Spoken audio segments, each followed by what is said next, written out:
Live അപ്ഡേറ്റ്സിലേക്ക് പോകാം. അതിനു മുന്നേ ചാനൽ സബ്സ്ക്രൈബ് ചെയ്യാത്തൊരു ചാനൽ സബ്സ്ക്രൈബ് ചെയ്യുക. ഇന്ന് ലൈവിൽ അർജുനും ശ്രീതുവും ഒരുപാട് സമയം ഇരുന്ന് സംസാരിക്കുന്നത് കാണാൻ സാധിക്കുന്നുണ്ട്. അപ്പോൾ അർജുൻ പറയുന്നുണ്ട് ശ്രീതുവിനോട് വൈൽഡ് കാർഡ്സ് ഒക്കെ വരാനുള്ള ടൈമായി, അവർ പുറത്തുനിന്ന് വന്ന് ഇവിടെ വന്ന് പലതും പറയും, അത് കണ്ടിട്ടൊന്നും നീ എന്നോട് മിണ്ടാതിരിക്കുകയോ തെറ്റുകയോ ഒന്നും ചെയ്യരുത്.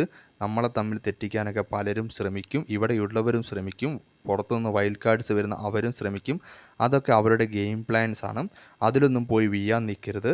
നമ്മൾ ഫ്രണ്ട്ഷിപ്പ് മുന്നോട്ട് കൊണ്ടുപോകണം എന്ന രീതിയിലൊക്കെ അടുത്ത് പറഞ്ഞ് നല്ല രീതിയിൽ അർജുൻ ശ്രീധുവിനെ ഉപദേശിക്കുന്നുണ്ട്. ശ്രീധുവിനും ഏകദേശം അതിനോടൊക്കെ ഒരു യോജിപ്പ് തന്നെയാണ് ഉള്ളത്. അതുപോലെ അർജുൻ പറയുന്നുണ്ട്, ഇനി എനിക്ക് നിന്നെയും കൂടി പിരിയാൻ വയ്യ, നീ എന്നും കൂടെ തെറ്റിപ്പോകരുത്, ഇവിടെ എനിക്ക് ഒറ്റയ്ക്ക് ഇരിക്കാൻ വയ്യ, അതുകൊണ്ട് നീ എൻ്റെ കൂടെ നിൽക്കണം എന്നൊക്കെ അർജുൻ ഇന്ന് ശ്രീധുവിനോട് പറയുന്നുണ്ട്, പറഞ്ഞ് മനസ്സിലാക്കുന്നുണ്ട്. ശ്രീധുവും അതിന് യെസ് എന്ന രീതിയിൽ തന്നെയാണ് പറയുന്നത്. അപ്പോൾ ഇതിനകത്ത് മനസ്സിലാവാൻ സാധിക്കുന്നത് ഇതിലൊരു ലവ് ട്രാക്ക് വരാനുള്ള ചാൻസ് വളരെ കൂടുതലാണ്.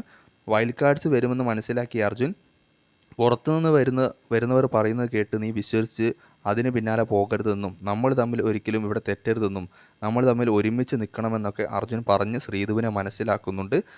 ഇതിൽ തന്നെ മനസ്സിലാകും അർജുന് ശ്രീധുവുമായി തെറ്റാൻ താല്പര്യമില്ല എന്നും അർജുനും ശ്രീധുവിനോട് ഒരു ഇഷ്ടമുണ്ട് എന്ന രീതിയിൽ തന്നെയാണ് അർജുൻ സംസാരിക്കുന്നത്. പറയാതെ അർജുൻ പറയുന്നുമുണ്ട്. ശ്രീധുവിനും അത് ഏകദേശം അതുപോലെ തന്നെയാണ് എന്നാണ് തോന്നുന്നത്. റിയൽ ആണോ ഫേക്ക് ആണോ ഗെയിമിന് വേണ്ടിയാണോ എന്നൊന്നും അറിയില്ല.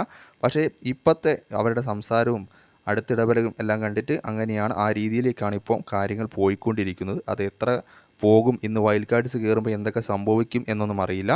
വൈൽഡ് കാർഡ്സ് കയറി എന്തൊക്കെ അവിടെ കോലാഹലങ്ങൾ ഉണ്ടാക്കും എന്നും അറിയില്ല. അതിനുശേഷം അതാണ് അർജുൻ ആദ്യമേ ഒരു കാര്യം പറഞ്ഞ് ഉറപ്പിക്കുന്നത്, വൈൽഡ് കാർഡ്സ് വരും, അവർ പുറത്തുനിന്ന് പലതും പറയും, അതൊക്കെ അവരുടെ ഗെയിം പ്ലാൻസ് ആയിരിക്കും, അത് വിശ്വസിച്ച് അതിൽ പോയി വീഴരുത് എന്നൊക്കെ ശ്രീധുവിൻ ആദ്യമേ പറഞ്ഞ് മനസ്സിലാക്കുന്നത് അർജുൻ അതുകൊണ്ടാണ്. അർജുൻ ഇതിനകത്ത് ഗെയിം കളിക്കുകയാണ് എന്ന് തോന്നുന്നില്ല. കാരണം അർജുന് റിയൽ ഫീലായിട്ടും ശ്രീധുവിനോട് ഇഷ്ടമുണ്ട് എന്ന രീതിയിൽ തന്നെയാണ് അർജുൻ്റെ സംസാരത്തിൽ നിന്ന് മനസ്സിലാക്കുന്നത്.